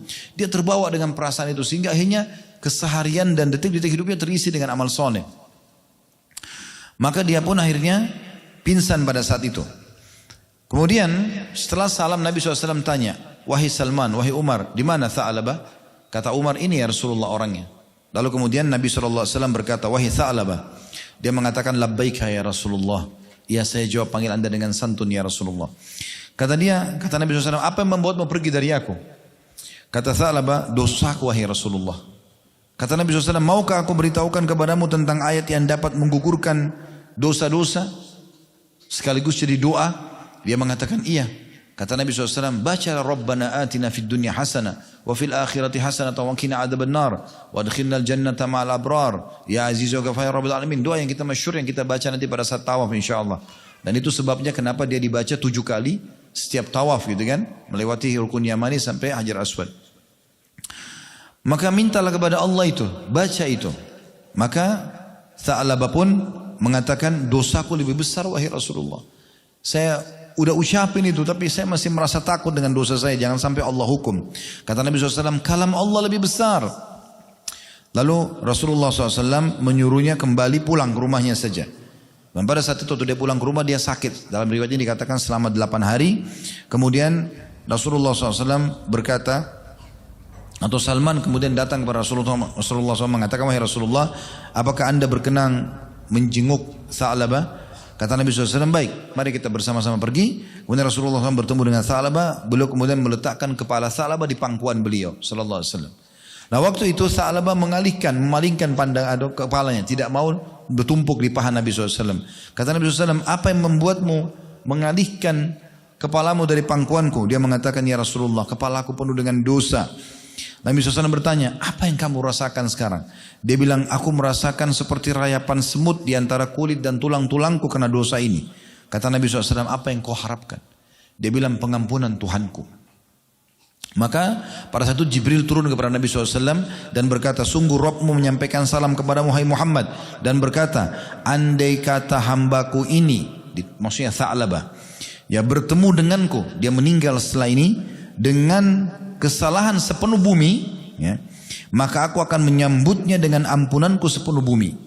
Maka Rasulullah SAW berkata kepada Sa'labah, apakah kamu tahu ya, apa yang telah diberitahukan oleh Allah tentang kamu? Dia bilang, tidak ya Rasulullah. Apa kau mau dengar? Mau tahu? Dia bilang, iya ya Rasulullah. Kata Nabi SAW, sesungguhnya Allah telah mengucapkan ini. Secara langsung Allah firmankan untuk Sa'labah, gitu kan? Ini luar biasa kedudukannya. Maka waktu dia mendengarkan, Allah mengatakan, andai saja hambaku ini karena tobatnya nasuha benar-benar, berhari-hari dia betul menyesali terus. Ya, kalau ini hambaku datang dengan sepenuh bumi dosanya, saya akan maafkan semuanya. Maka Sa'labah pada saat itu menjerit, kemudian beliau wafat radhiyallahu anhu dalam kondisi hal tersebut. Ya. Lalu Rasulullah SAW menyuruh untuk mengkafani dan disolati jenazahnya. Nah, waktu diantar jenazahnya Sa'labah radhiyallahu anhu, pada saat itu Nabi SAW jalan sambil jinjit. Ya, sambil jinjit. Ada sahabat yang bertanya, ya Rasulullah, mengapa saya melihat anda jalan sambil jinjit? Maka kata Nabi SAW, demi zat yang mengutusku dengan kebenaran, aku tidak bisa meletakkan kakiku di atas bumi karena banyaknya sayap malaikat yang turun mengantar jenazahnya Sa'labah. Ini karena taubat nasuhanya. Taubat itu indah teman-teman, bukan sesuatu yang menakutkan. Enak kembali kepada Allah SWT. Tenang orang kalau dalam keadaan iman dan amal soleh. Sebaliknya, orang yang berbuat dosa itu tidak tenang. Walaupun dia pergi ke diskotik yang paling bagus, dia minuman khamr yang paling mahal, tetap nggak ada ketenangan. Tapi orang tinggal di sebuah gubuk yang biasa, tapi kalau dia orang bersoleh, azan ke masjid tenang, dia merasa tentram. Keimanan akan membawa ketentraman. Begitu juga dengan taubat tentunya. Ada kisah yang sudah masyhur juga disebutkan dalam hadis Bukhari, cukup panjang sebenarnya. Kisah tentang Ka'ab bin Malik dan kedua temannya. Ya. Ini mungkin karena panjang saya bacakan, kita dengarkan saja. Tapi subhanallah, saya pribadi, saya tidak tahu Bapak Ibu nantinya, saya pribadi setiap kali baca kisah ini pasti saya terenyuh gitu. Ya, walaupun sudah berulang-ulang didengar. Karena bagaimana orang yang tulus bertobat kepada Allah Subhanahu Wa Taala, Allah terima, dan sampai turun ayat Al-Quran yang menyebutkan tentang taubatnya. Dan ini tentunya teman-teman sekalian, Allah jadikan contoh bahwasanya semua orang yang tobat nasuha akan sama kasusnya sebenarnya. Walaupun ini sebagian sahabat yang disebutkan. Ka'ab bin Malik ini radhiyallahu anhu salah satu dari sahabat yang tidak mengikuti perang Tabuk. Ya. Ini peperangan terakhir Nabi SAW sebelum beliau wafat ya. Jadi setelah pembebasan kota Mekah, setelah mengalahkan suku Hawazim di Hunain, kemudian beliau pulang ke Madinah, kemudian mulailah ada haji pertama. Lalu setelah itu Nabi SAW membentuk pasukan perang wilayah Tabuk, menyerang wilayah Romawi pada saat itu ya. Nah, beliau mewajibkan semua sahabat laki-laki harus ikut. Nah, rupanya ada beberapa sahabat yang tidak hadir, di antaranya Ka'ab. Ceritanya begini, dalam riwayat Bukhari, saya bacakan saja. Dia mengatakan, aku tidak pernah tertinggal dari Rasulullah SAW dalam peperangan apapun yang dipimpin oleh beliau. Kecuali dalam perang Tabuk, memang aku tertinggal dalam perang Badar, namun tidak ada seorang pun yang tertinggal waktu itu yang dicelah. Jazakallah khair. Jadi maksudnya, Ka'ab menceritakan saya tidak hadir di Badar. Kenapa? Karena Badar waktu itu Nabi tidak wajibkan. Tapi aku ketinggalan Badar bukan tidak dicela, cuma aku ketinggalan Tabuk. Dia ceritakan tentang Tabuknya. Sebab Rasulullah SAW dan kaum muslimin keluar untuk menghadang kafilah dagang Quraisy di perang Badar yang pulang dari Syam. Kemudian Allah Subhanahu Wa Taala mempertemukan mereka dengan musuh mereka tanpa rencana. Dan sebelumnya aku telah hadir bersama Rasulullah SAW pada malam Aqabah. Sewaktu kami bersumpah setia membela Islam, aku tidak ingin kehadiranku di malam itu digantikan dengan perang Badar. Jadi bagi beliau hadir di malam Aqabah, kesepakatan Aqabah di tempat Jumrah, itu Nabi SAW ambil kesepakatan setia untuk membela Islam, hidup dan mati, selama hidup sampai mati membela Islam. Beliau hadir pada saat itu. Aku tidak ingin kehadiranku di malam Aqabah itu digantikan dengan perang Badar, meskipun perang Badar lebih dikenang di tengah orang-orang daripada Baiat Aqabah. Dan di antara kisah hidupku adalah ketika aku tertinggal dari Rasulullah SAW pada perang Tabuk, aku tidak pernah merasa lebih kuat dan lebih mampu daripada keadaanku ketika aku tertinggal dari beliau dalam perang tersebut. Maksudnya sehat fisik, pikiranku lagi jernih, ya, kondisiku memungkinkan. Beliau mengatakan aku tidak pernah merasa lebih kuat dan lebih mampu daripada keadaanku ketika aku tertinggal dari beliau dalam perang itu. Demi Allah, aku sebelumnya tidak pernah memiliki dua kendaraan. Namun di perang itu aku memilikinya. Artinya hartanya lebih melimpah dari sebelumnya. Rasulullah SAW tidak pernah menginginkan peperangan. Melainkan beliau menyembunyikan daerah sasarannya dengan mengisyaratkan seolah beliau menginginkan menuju tempat lain. Hingga pada perang itu Rasulullah SAW berperang menuju Tabuk dalam musim yang sangat panas dan menghadapi perjalanan yang sangat jauh menempuh padang pasir. Dan menghadapi jumlah pasukan yang sangat besar. Karena waktu itu jumlah muslimin 30.000 di perang Tabuk dan orang-orang Romawi 250.000. Beliau menjelaskan kepada kaum muslimin tentang urusan mereka dengan yang sangat serius agar mereka bersiap-siap dengan segala perbekalan mereka untuk menghadapi perang. Beliau menjelaskan kepada mereka arah mana yang hendak beliau tuju. Orang-orang Islam yang bersama Rasulullah SAW sangat banyak dan tidak didaftar dalam buku induk, maksudnya masuk dalam buku negara. Waktu itu kan di zaman Nabi SAW dan zaman Khulafaur Rasyidin semua warga Muslim itu didata. Dan seperti kita kalau punya KTP lah sekarang ya. Nah ini waktu perang Tabuk banyak ikut bukan dari penduduk Madinah. Jadi tidak diketahui siapa umat Islam, bergabung semua pada saat itu. Ka'ab berkata, maka hampir tidak ada orang yang ingin absen dari perang tersebut. Kecuali dia menduga bahwa hal itu tidak akan diketahui. Selama tidak ada wahyu dari Allah yang menjelaskannya. Karena Nabi SAW wajibkan, maka yang tidak ikut pasti akan ditegur nantinya. Rasulullah SAW berangkat pada perang itu ketika buah-buahan sedang masak dan pohon-pohon menjadi rindang. Subhanallah, ini ujian bagi muslimin pada saat itu di Madinah. Buahnya kurma akan panen 1-2 hari lagi. Dan itu pendapatan utama penduduk Madinah pada saat itu. Di saat itu Allah suruh Rasulnya keluar sallallahu alaihi wasallam dan kaum muslim. Ini ujian. Rasulullah SAW berangkat pada perang itu ketika buah-buahan sedang masak dan pohon-pohon menjadi rindang. Maka aku lebih cenderung kepadanya. Maksudnya cenderung pada buah-buahan itu. Rasulullah SAW dan kaum muslimin yang bersamanya sedang berkemas-kemas. Dan aku pun segera pulang untuk bersiap-siap bersama beliau. Tapi setelah aku pulang, aku tidak melakukan apa-apa. Aku berkata dalam hati, aku bisa melakukan kapan saja kalau aku mau menyusul mereka. Begitulah keenggangan terus menyergapku. Hingga orang-orang terus berbenah dengan serius. Maka pada pagi harinya, Rasulullah SAW dan kaum muslimin yang bersamanya berangkat untuk perang. Sementara aku belum melakukan persiapan apa-apa. Kemudian aku beranjak lalu kembali lagi tanpa melakukan apa-apa. Hal itu berlangsung terus padaku hingga mereka berangkat dengan segera dan aku tertinggal perang. Aku bertekad untuk berangkat menyusul mereka. Dan andai saja, dalam kurung di sini beliau mengatakan andai saja aku melakukan pada satu penyesalan maksudnya. Namun kemudian hal tersebut tidak ditakdirkan untukku. Maka ketika aku keluar ke tengah manusia setelah keberangkatan Rasulullah SAW, aku merasa bersedih karena aku tidak melihat seorang panutan untukku. Kecuali laki-laki yang tercela karena kemunafikannya atau orang yang telah diterima uzurnya oleh Allah dari kalangan orang-orang lemah. Maksudnya di Madinah waktu beliau ke jalan-jalan si Ka'ab ini yang dilihat hanya orang-orang munafik atau orang yang dikasih uzur oleh Nabi SAW. Rasulullah SAW tidak menyebut-nyebutku hingga beliau sampai di Tabuk. Beliau bersabda sambil duduk di tengah pasukan Tabuk, apa yang dilakukan oleh Ka'ab bin Malik di teman dengan para sahabat. Maka salah satu dari Bani Salama atau Salimah berkata, wahai Rasulullah, dia tertahan oleh pakaian burdahnya, maksudnya baju indahnya, dan sibuk melihat kedua sisi tubuhnya. Ini ibarat bahwasanya dia malas tidak mau berperang.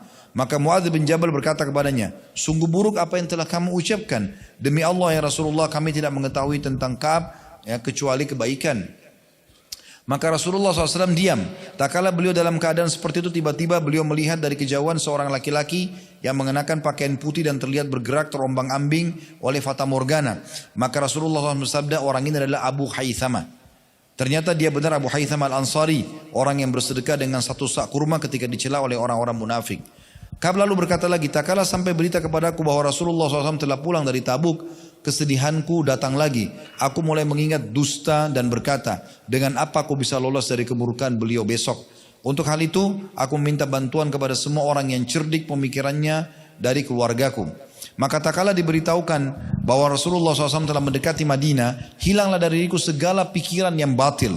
Hingga aku benar-benar mengetahui bahwa aku tidak akan selamat dari beliau dengan cara apapun selamanya. Maka aku bertekad untuk bersikap jujur kepada beliau. Rasulullah SAW tiba pada keesokan harinya. Dan biasanya apabila pulang dari safar, beliau memulai dengan masjid. Beliau melakukan sholat 2 rakaat, kemudian duduk di hadapan orang-orang. Ketika beliau melakukan demikian, orang-orang yang tidak ikut perang mendatangi beliau untuk menjelaskan udurnya dan bersumpah di hadapan beliau. Mereka berjumlah 80 orang lebih. Maka beliau menerima lahir mereka, membaiat mereka, dan memohonkan ampunan untuk mereka, serta menyerahkan rahasia mereka kepada Allah SWT hingga aku datang. Tak kala aku mengucapkan salam, beliau tersenyum dengan senyuman orang yang marah. Kemudian beliau berkata, kemarilah. Aku datang berjalan hingga duduk di hadapan beliau. Beliau lalu berkata kepadaku, apa yang membuatmu tidak ikut serta? Bukankah kamu telah membeli kendaraanmu? Ka'ab berkata, aku berkata, wahai Rasulullah, sesungguhnya saya demi Allah, atau aku demi Allah, seandainya duduk di hadapan orang selain anda dari penduduk Madinah atau penduduk dunia, pasti aku yakin aku akan lolos dari murkahnya dengan sebuah alasan, karena aku telah diberi kemampuan untuk berdebat. Akan tetapi demi Allah aku benar-benar mengetahui bahwa jika hari ini aku menceritakan kepada anda cerita dusta yang dengannya anda bisa merelakanku, tentu tidak lama Allah pasti menjadikan anda murka kepadaku. Dan apabila aku menceritakan kepada anda dengan cerita yang jujur, pasti anda murka padaku karenanya. Sesungguhnya dengan kejujuran ini aku berharap akibat yang baik dari Allah Subhanahu Wa Taala. Demi Allah, aku tidak memiliki uzur. Demi Allah, aku merasa tidak pernah sekuat dan sekaya daripada ketika aku absen dari perang Tabuk bersama anda. Ka'ab mengatakan, maka Rasulullah SAW bersabda, adapun orang ini, maka dia telah berkata jujur.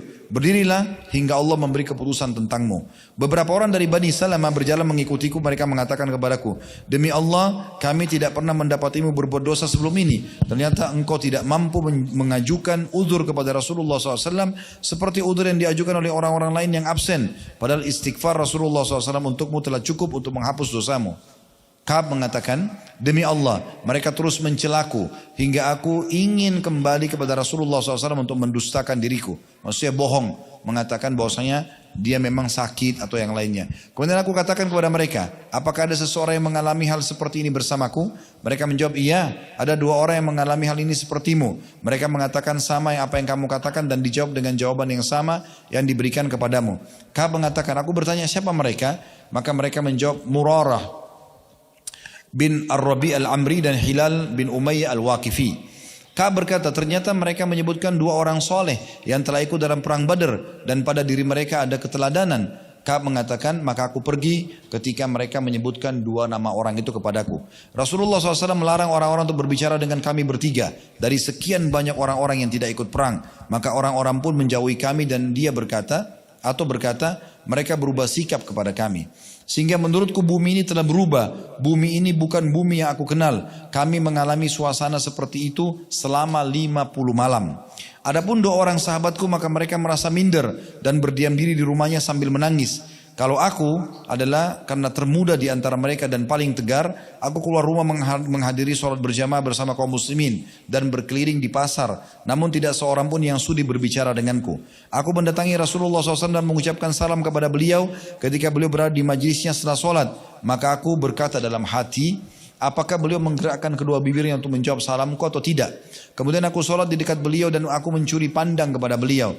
Dan apabila aku sudah mulai sholat, beliau memandangku. Apabila aku menoleh kepada beliau, maka beliau memalingkan wajahnya dariku. Hingga ketika isolasi kaum muslimin terhadapku telah berlangsung lama, aku berjalan hingga aku memanjat tembok kebun Abu Qatadah.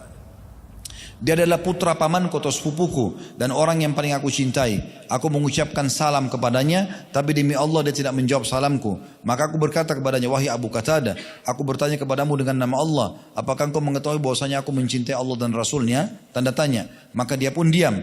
Lalu aku ulangi lagi dan aku bertanya kepadanya dengan bersumpah, namun dia tetap diam. Kemudian aku ulangi lagi, aku bertanya kepadanya dengan bersumpah, maka dia berkata, Allah dan Rasul yang lebih mengetahui. Maka kedua mataku berlinang air mata. Aku pun segera berbalik pergi hingga aku memanjat tembok. Tak kala aku berjalan di pasar Madinah, tiba-tiba seorang petani dari petani penduduk Syam yang datang untuk menjual makanan di Madinah berkata, siapa yang bisa menunjukkan kepadaku Ka'ab bin Malik? Maka orang-orang langsung menunjukkannya kepadaku. Hingga dia mendatangiku lalu menyodorkan kepadaku sepucuk surat dari Raja Ghassan. Ghassan ini sebuah wilayah yang besar, yang di situ pada saat itu ada raja yang membenci kaum muslimin gitu kan. Dan aku adalah orang yang paling pandai menulis atau membaca. Dan aku baca surat yang isinya, amma ba'd, maksudnya setelahnya, sesungguhnya telah sampai kepada kami bahwa sahabatmu, maksudnya Nabi Muhammad SAW, telah mencampakkanmu. Padahal Allah tidak menjadikanmu berada di negeri Hindi atau di negeri Hind, maksudnya di negeri yang ada, dan tersia-siakan. Bergabunglah bersama kami akan pasti menghormatimu. Ketika aku membacanya, aku berkata ini juga bagian dari cobaan. Maka aku menuju ke tungku dan membakar surat tadi. Hingga tak kala telah berlalu 40 atau 50 hari dan wahyu tidak kunjung turun juga, utusan Rasulullah SAW mendatangiku dan berkata, sesungguhnya Rasulullah SAW memerintahkanmu agar menjauhi istrimu. Setelah 40 atau 50 hari tidak boleh lagi berkumpul sama istrinya. Maka Ka'ab berkata, apakah aku harus menceraikannya atau apa yang harus aku perbuat? Maka orang itu mengatakan, tidak, tapi jauhi saja dia dan jangan mendekatinya, maksudnya jangan digauli. Dan beliau mengutus kepada kedua sahabatku dengan pesan serupa. Maka aku katakan kepada istriku, pulanglah ke rumah keluargamu, tinggallah bersama mereka hingga Allah memutuskan perkara ini. Maka istri Hilal bin Umayyah, tadi salah satu dari 3 orang ini, temannya Ka'ab yang juga sama diboikot, mendatangi Rasulullah SAW. Istrinya datang dan berkata kepada beliau, wahai Rasulullah, sesungguhnya Hilal bin Umayyah adalah orang tua yang tidak bisa melayani dirinya sendiri dan dia tidak memiliki pembantu. Apakah anda keberatan apabila saya melayaninya? Beliau menjawab, tidak, tapi jangan sampai dia mendekatimu. Maka dia berkata, demi Allah sungguhnya tidak ada lagi padanya keinginan kepada apapun. Dan demi Allah dia terus menerus menangis semenjak hari itu hingga hari ini. Maka sebagian keluargaku berkata kepadaku, bagaimana kalau seandainya engkau meminta izin kepada Rasulullah SAW tentang istrimu, karena beliau telah mengizinkan istri Hilal bin Umayyah untuk melayaninya. Maksudnya keluarga daripada Ka'ab datang kepada Ka'ab mengatakan, coba minta kepada Rasulullah SAW untuk mengizinkan istrimu melayanimu. Maka aku jawab, aku tidak akan meminta izin kepada Rasulullah SAW tentang istriku. Siapa yang tahu apa yang akan dikatakan oleh Rasulullah SAW jika aku minta izin kepada beliau tentang istriku. Karena aku adalah laki-laki yang masih muda, maka aku tetap menjalani hidup seperti itu selama 10 malam hingga genaplah bagi kami 50 malam semenjak diberlakukan larangan berbicara dengan kami. Kemudian aku sholat subuh pada hari yang ke-50 di atas atap salah satu rumah kami, ketika aku sedang duduk dalam keadaan yang telah disebutkan oleh Allah SWT tentang kami, sementara jiwaku yang terasa sempit dan bumi pun telah merasa sempit, telah menjadi sempit bagiku, padahal bumi itu sangat luas. Tiba-tiba aku mendengar suara orang yang teriak-teriak dengan keras dari atas gunung Sala, yaitu salah satu gunung di Madinah. Dia teriak dengan suara yang paling keras, wahai Ka'ab bin Malik, bergembiralah. Maka aku langsung menyungkur sujud. Dan aku tahu bahwasanya jalan keluar telah datang. Maka Rasulullah SAW mengumumkan bahwa Allah SWT telah menerima taubat kami ketika beliau sholat atau selesai sholat subuh. Sehingga orang-orang pun berhamburan memberikan kabar gembira kepada kami. Sehingga orang-orang pun berhamburan memberikan kabar gembira kepada kami, dan juga kepada kedua sahabatku yang telah orang-orang dan kepada kedua sahabatku. Ada seseorang yang menunggangi kuda dengan kencang menujuku. Ada lagi dari Bani Aslam yang lari menujuku. Dia naik ke atas gunung dan suara itu lebih cepat daripada kuda. Tak kala orang yang aku dengar suaranya datang kepadaku untuk memberikan berita gembira, aku langsung melepas 2 pakaianku untuknya. Lalu aku pakaikan keduanya kepadanya. Sebagai balasan hadiah atas berita gembira yang disampaikan kepadaku. Demi Allah, aku tidak memiliki selain keduanya pada hari itu. Lalu aku meminjam 2 pakaian dan memakainya. Dan aku berangkat menuju Rasulullah SAW. Maka orang-orang secara berbondong-bondong menemuiku. Mereka mengucapkan selamat atas diterimanya tobatku oleh Allah.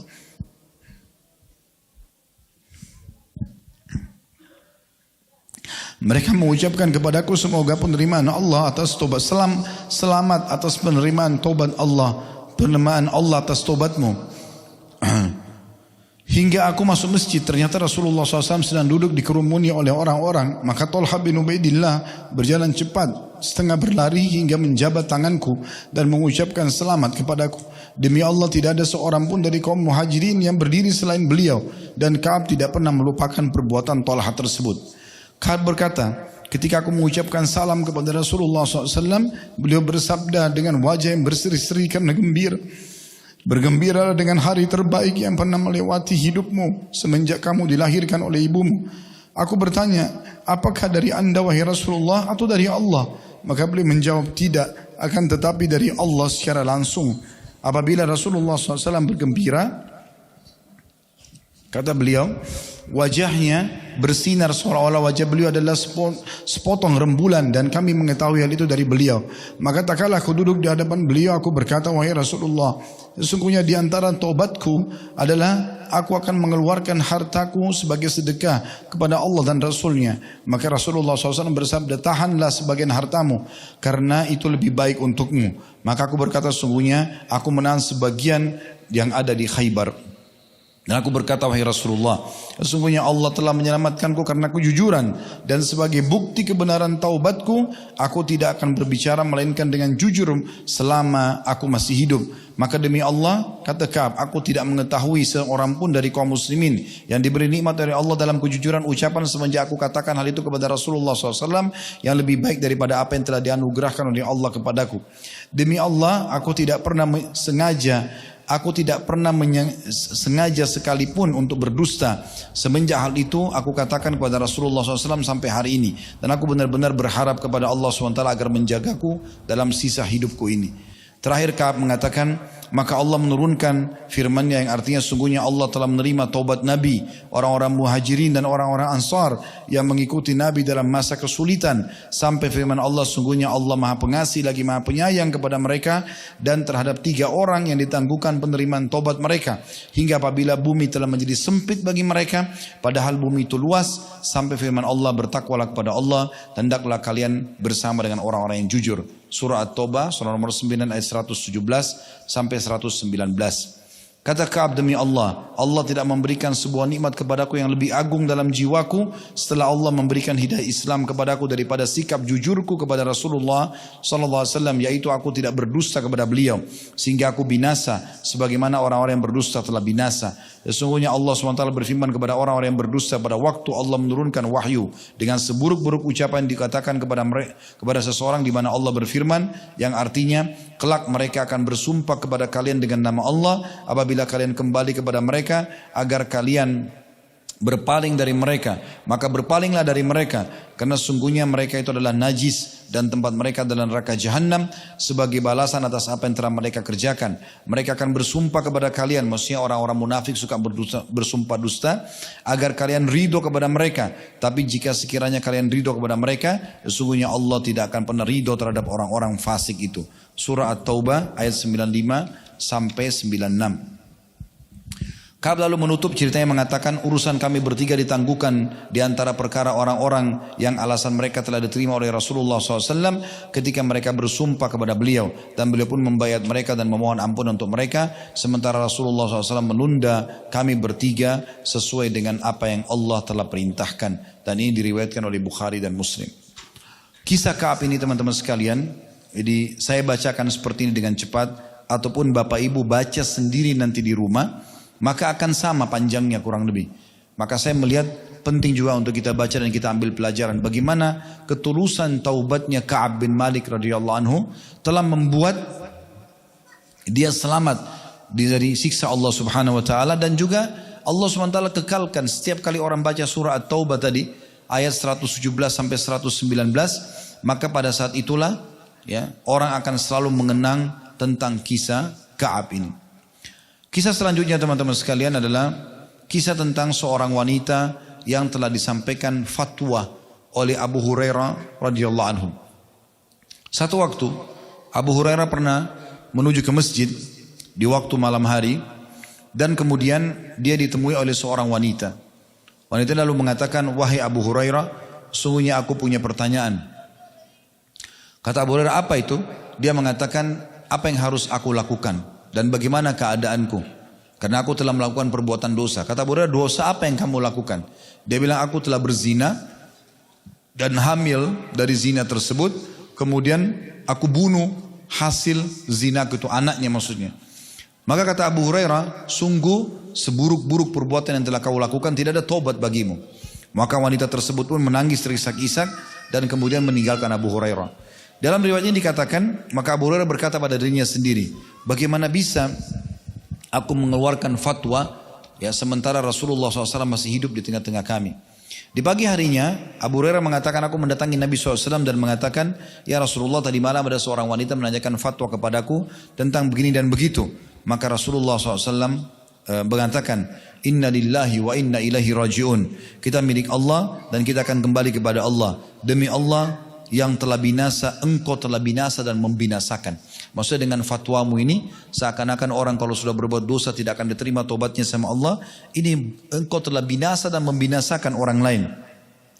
Di mana kau dari firman Allah Subhanahu wa taala dalam surah Furqan ayat 68 sampai 70 yang artinya, dan orang yang tidak mempersekutukan Allah dengan sembahan lain dan tidak membunuh yang diharamkan Allah kecuali dengan alasan yang benar dan tidak berzina, dan barang siapa yang melakukan demikian itu niscaya mendapatkan hukuman yang berat, hingga sampai firman Allah Subhanahu wa taala, maka kejahatan mereka akan diganti Allah dengan kebaikan dan Allah Maha Pengampun lagi Maha Penyayang. Maka Abu Hurairah karena ketakutan dengan perbuatan ini dia mengatakan, aku pun keluar di waktu itu keliling mencari mana wanita tadi, sampai anak-anak kecil mengatakan Abu Hurairah sudah gila. Karena menanyakan, apakah kalian lihat wanita ini, cirinya seperti ini, yang tanyakan fatwa kepada saya kemarin. Terus saja Abu Hurairah bertanya sampai orang-orang anak kecil mengatakan Abu Hurairah sudah gila. Kemudian dia mengatakan, sampainya saya menemui wanita tersebut di tempat yang dia telah menanyakan fatwa kepadaku. Lalu aku pun akhirnya menyampaikan apa yang telah disampaikan Nabi SAW, kalau taubatnya akan diterima. Maka tiba-tiba wanita tersebut pun berteriak dengan suara keras sambil karena gembiranya dan bertakbir, ya, memohon kepada Allah SWT agar taubatnya diterima. Dan dia mengatakan, aku akan menyedekahkan kebunku yang aku berikan kepada orang-orang miskin karena dosaku ini. Ini salah satu contoh kisah, dan ini dikuatkan dengan kisah seorang wanita. Saya ingin tutup dengan ini Bapak Ibu sekalian. Kalau Anda bertemu dengan seseorang yang mungkin masa lalunya kelam, kita pasti punya teman-teman, atau bahkan kita sendiri mungkin punya masa lalu yang kelam. Mungkin kita sudah berbuat segala macam dosa yang mungkin orang lain ada di antara dosa itu tidak melakukannya. Atau mungkin kita sama selevel dengan orang lain gitu kan. Maka kita sekarang sudah taubat. Mungkin ada di antara teman-teman yang kita kenal dulu penjahat, pezina, pemabuk, narkotika, tapi tiba-tiba kita bertemu sama dia di sebuah majelis taklim misalnya, atau kita ketemu di travel haji dan umrah seperti ini. Maka jangan sampai Anda menjatuhkan dia atau menyalahkan dia seakan-akan dia tuh, loh kok kamu taubat, kok kamu ini, apa benar kau sudah berubah? Jangan pernah berbicara membahasakan masalah itu, karena bisa saja taubatnya dia mengalahkan taubat kita. Seburuk apapun perbuatan dia, walaupun dia baru taubat beberapa saat saja sebelumnya. Ini penting sekali. Karena pernah, ini sebagai penutup, ada seorang wanita di masa Nabi SAW berzina. Statusnya ini luar biasa. Dia seorang istri. Ya, kemudian dia berzina, hamil dari perzinahan tersebut. Maka karena takutnya dengan dosanya, dia datang kepada Nabi SAW lalu mengatakan, ya Rasulullah, saya telah berzina, saya ketakutan Allah hukum. Coba ya, rajam saja saya. Karena orang yang sudah menikah dirajam kalau sudah berzina. Atau sudah berzina dan kepergok gitu. Apalagi kalau dia juga buat pengakuan ya. Maka kata Nabi SAW, kalau kamu lagi hamil sekarang, anak yang dikandung ini punya hak. Kamu berzina tapi dia tidak salah, maka tunggulah sampai engkau melahirkan. Wanita ini menunggu selama 9 bulan. Dia terus dihantui dengan rasa takutnya. Dia ketakutan, maka dia terus bertobat kepada Allah Subhanahu wa taala sampai melahirkan. Setelah melahirkan lewat 9 bulan, dia masih datang kepada Nabi SAW dan mengatakan, ya Rasulullah, sesungguhnya saya sudah selesai menjalankan apa yang Anda perintahkan, sudah melahirkan bayi ini, rajam saya ingin disucikan. Ya, ini berarti betul-betul orang tobat nasuha ya, karena orang tobat nasuha itu teman-teman sekalian merasa dosa itu selalu dia takut kalau Allah hukum. Maka dia mengatakan, hukum saya ya Rasulullah. Kata Nabi SAW, sesungguhnya bayi yang kamu baru lahirkan punya hak untuk disusuin selama 2 tahun, susuilah. Maka disusuilah selama 2 tahun. Setelah 2 tahun, jadi sudah 2 tahun 9 bulan berlalu dari masa itu, masih saja berkecamuk dalam hatinya rasa takut Allah hukum. Dan ini menandakan iman yang luar biasa. Maka datang kepada Nabi SAW mengatakan, ya Rasulullah, anak ini sudah saya berikan hak susunya. Bersihkan saya, sucikan saya, rajam. Maka Nabi SAW suruh ikat, kuatkan kain bajunya lalu dilempari batu. Dirajam pada saat itu. Waktu dirajam ada seorang sahabat teriak mengatakan, semoga Allah melaknatmu. Maksudnya, kenapa kamu sudah menikah berzina? Dilaknat gitu kan. Maka kata Nabi SAW, jangan kau laknat dia, karena sesungguhnya dia telah taubat. Kalau dibagikan kepada 70 orang penduduk Madinah dengan dosa yang sama, maka akan cukup bagi mereka. Walaupun cuma satu orang ini yang taubat, karena tulusnya kepada Allah subhanahu wa ta'ala, maka Allah akan menerima kalau itu dibagi kepada 70 orang pezina yang sama dengan dia. Oleh karena itu teman-teman sekalian, jangan pernah olok-olok teman-teman yang baru taubat, pasangan hidup mungkin yang baru hijrah, anak-anak yang baru mau mengenal ajaran Islam, mau ke masjid. Semangati mereka, dukung mereka, rangkul mereka, supaya mereka benar jalan Allah, berada dan istiqomah, dan kita pun panen-panen. Dibandingkan kita mengolok-olok mereka, bahkan bisa saja kita masuk dalam hadits Bukhari, di mana Nabi SAW mengatakan Allah berfirman kepada dua orang di masa Nabi SAW, yang satu soleh, yang satu ahli maksiat. Yang orang soleh ini selalu menasihatin yang ahli maksiat, tobatlah, tobatlah, tobatlah. Ternyata yang ahli maksiat tidak mau tobat, tunda-tunda tobatnya. Sampai yang ahli ibadah ini jengkel, dia bilang apa? Allah tidak akan ampuni kamu. Ini bahasanya, Allah tidak akan ampuni kamu. Jadi dia marah, semoga Allah tidak akan ampuni kamu. Maka Allah SWT berfirman mengatakan, siapa orang ini? Berani-beraninya melampaui keputusanku. Sesungguhnya ketahuilah, kata Nabi SAW, Allah berfirman, aku telah maafkan kesalahan orang yang buat dosa itu, dan justru aku hancurkan amalan orang-orang yang soleh tadi. Jadi teman-teman hati-hati. Kita taubat nasuha, tulus menyelamatkan diri kita, dan dukung semua lingkungan kita yang mau bertaubat. Sama-sama kita pernah berbuat dosa, dan tidak mungkin ada manusia tidak berbuat dosa. Dimulai dari ayah kita Adam alaihissalam, beliau berbuat dosa, tapi beliau kembali ke jalan Allah subhanahu wa ta'ala. Dan Nabi SAW mengatakan sebagai penutup, semua anak Adam pasti berbuat dosa, tapi sebaik-baik mereka adalah yang segera bertaubat kepada Allah subhanahu wa ta'ala. Tapi ingat, taubatnya yang nasuha, dan benar-benar kita sisa umur diisi dengan istiqamah, hijrah yang sepenuhnya, dan insya Allah mudah-mudahan kita meninggal di atas istiqamah itu sehingga maksimal bisa mendapatkan balasan pahala di sisi Allah subhanahu wa ta'ala. Baik teman-teman sekalian, kita berharap Allah subhanahu wa ta'ala memberkahi majlis kita dan jadikan sebagai majlis yang penuh dengan berkah, ilmu yang bermanfaat, keikhlasan, dan juga diterima sebagai pahala yang sempurna. Dan semoga Allah subhanahu wa ta'ala menjadikan kita semua bersatu di surga firdausnya tanpa hisab, disatukan dalam majlis ilmu yang mulia ini. Kalau benar dari Allah, ada salah dari saya mohon dimaafkan. Subhanakallahumma bihamdika, asyhadu an la ilaha illa anta astaghfiruka wa atubu ilaik. Wassalamualaikum warahmatullahi wabarakatuh.